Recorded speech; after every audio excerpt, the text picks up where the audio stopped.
Today, let's make a bird craft. We're going to make a tropical bird today. So I need a lot of different colors of construction paper. Again, you can always use white paper and color it with crayon to make different colors, so it's not a big deal. But I'm going to have a light blue black background for the sky. I'm going to have some brown that I'm going to rip up and make the tree with. I have red for the bird's body. I have a couple of different colors for its tail. I've got black and white for eyes, beak, and clouds in the sky. I've got blue for the head and some greens for like palm leaves off of the tree.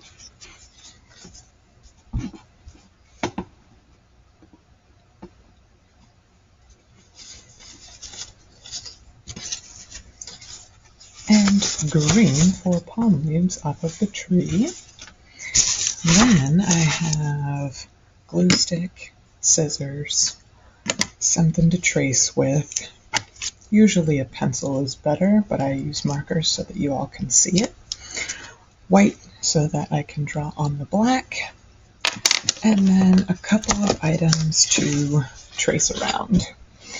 So, as I've mentioned before, you can do your circles freestyle or freehand and draw them that way, but this is another skill to work on, is the tracing.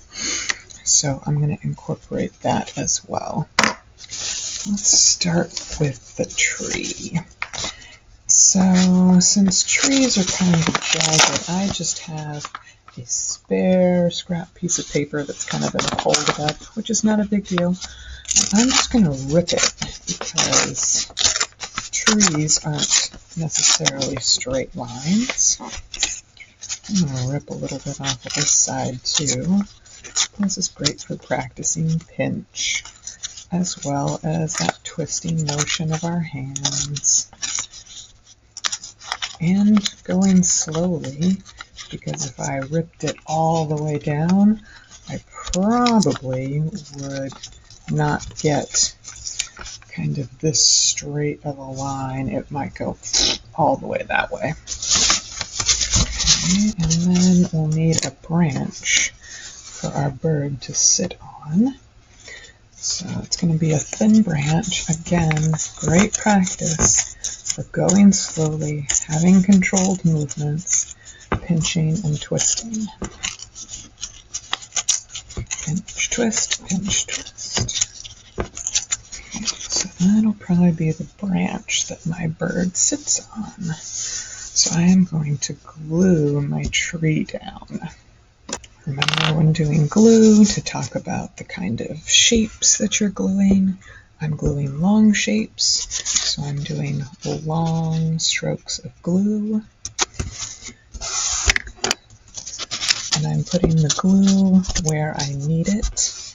I am not putting it all over.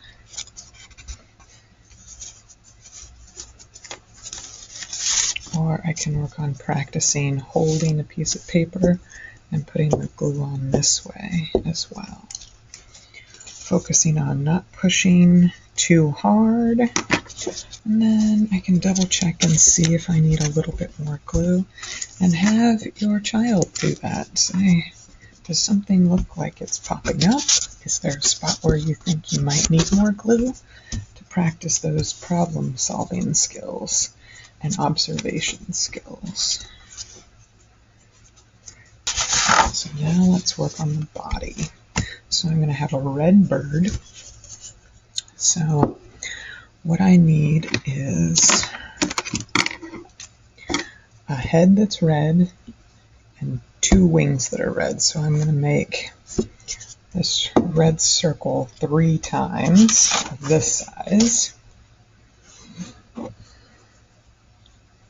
And I'm holding down whatever I'm tracing, and I am maneuvering my arm and my hand around it, but I am keeping my left hand tightly on top. Okay, so now I'm going to need to cut out these 3 circles. So the paper's kind of big, so I'm going to trim it down because it's easier to manage small pieces of paper than it is large ones. And I'm going to trim it some more so that I only have to focus on one circle at a time.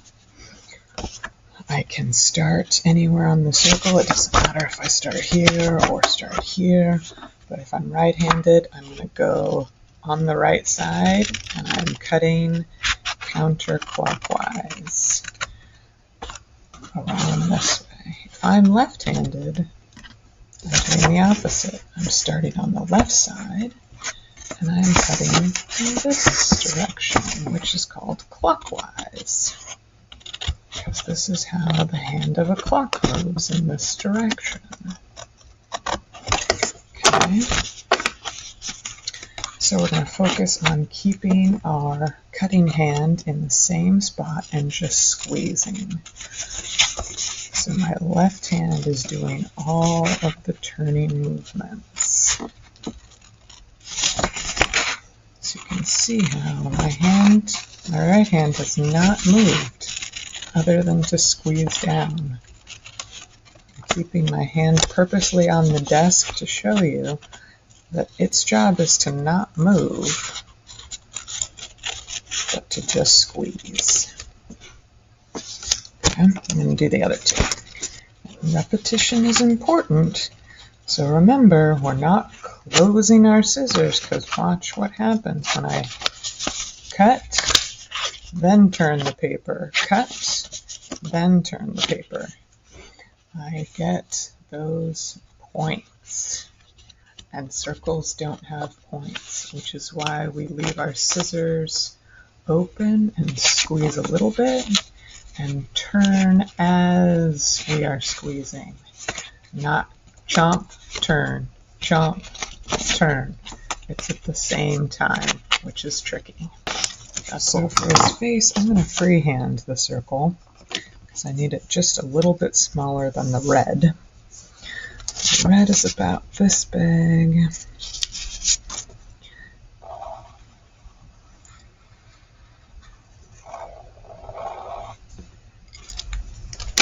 Okay, so that'll be his head. Now I need his body. So I got something a little bit bigger to trace. Might be a little bit too big, but that's okay. You can trim it down. And again, recycling bins are great places to find things to trace around, as well as cupboards, because cups or bowls are also great things to trace. Holding down with left helper hand, moving my body and my hands, but keeping this hand stationary. So I might move my wrist around or my arm so that it allows this hand to get around it, but I'm not trying to pick it up and turn because most likely I'm going to move whatever I'm tracing. Okay, so there's his body, his head, and his wings. So for his wings, I'm going to fold them in half. So when we fold in half, we can pinch the paper with both hands, thumbs up. I usually take the hand that I write with, my dominant hand, and push that side over towards my left, which catches it, pulls it into position, making sure, oh, those edges aren't touching. There's the edge, not touching. Gotta bring them so that they're touching. Then right hand pinches to make the crease. Okay, so now I need his tail feathers. So this is where you can choose whatever colors you want. Well, you can choose whatever color you want for the bird as well. But this is where it kind of gets more colorful. So I've chosen these 3 colors. So now I'm going to do some more tracing. There's lots of circle practice today. Circles tracing, circles cutting. So this the tail feathers are going to be the same size that I did for the wings and the head.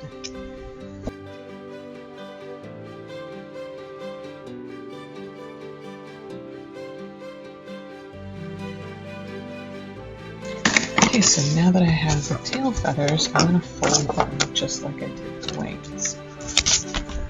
Take my hands, 2 thumbs, bring one side to the other, not lined up. So I gotta keep going. Catch, pinch. Okay, so let's assemble our bird. So I'm gonna have one wing go behind his body and one wing go on top, because his head's going to be here and his tail's going to be down here. Okay, so this is good.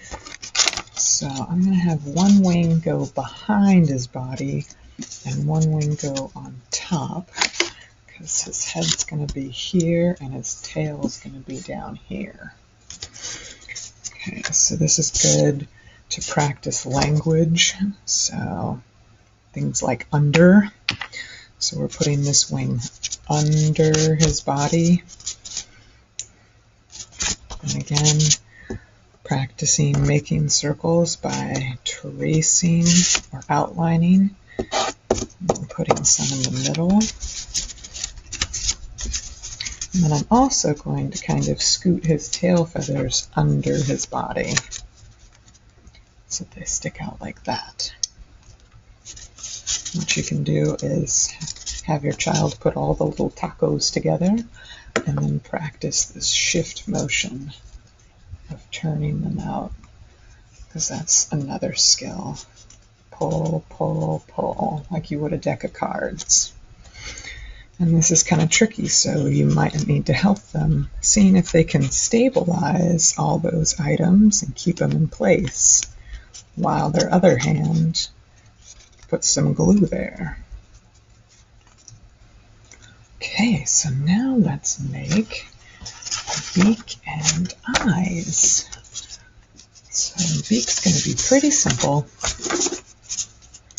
We're just going to make an arch. It's a small arch, so it's going to be a little bit trickier to cut, but we're going to practice our turning skills and how we don't move the right hand.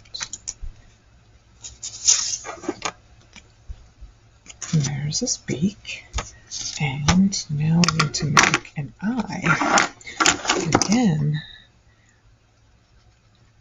depending on how tiny the circle is, the harder it is to cut. So if you need to make a bigger eye, that is okay. But here's an extra challenge to do a small one. So I'm going to keep my hand right on the desk. I'm going to open my scissors wide and turn as I squeeze, but I'm not closing them. Get rid of the extra.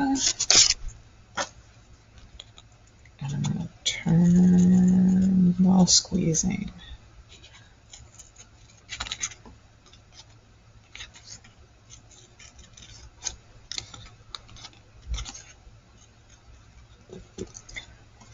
Okay, so let's glue our eyes on.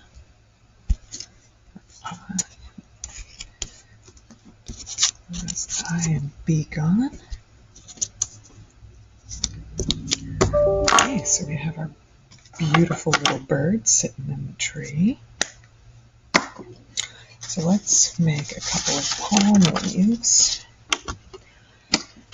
So I'm going to make some more arches and then snip them. So these can be however big or small, depending on your tree.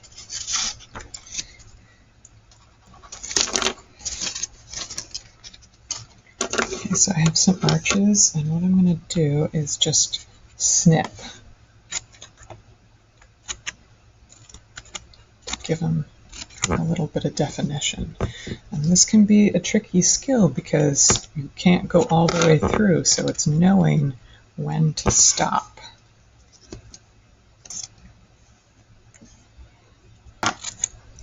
now glue my palms on. Okay, and then a final detail we can work on, for those of you who are working on drawing things like clouds or cutting out things like clouds, this is a great time to practice. So working on keeping our crayon or marker down and going loop, loop, loop, loop, because that pattern, being able to recreate it over and over, is a tricky skill. So you can draw on clouds.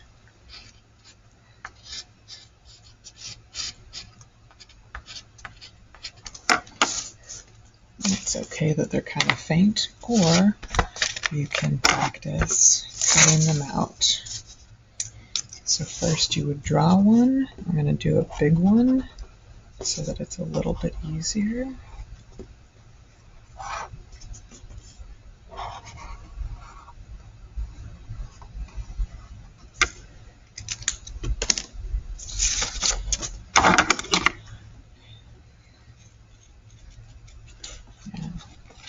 Remember, when cutting on these curves, so we're not skipping the inside like this and just leaving that extra in the corner. We're opening our scissors wide. We're squeezing till we get to the corner. See, I'm not closing my scissors. I'm turning my paper, and then I squeeze.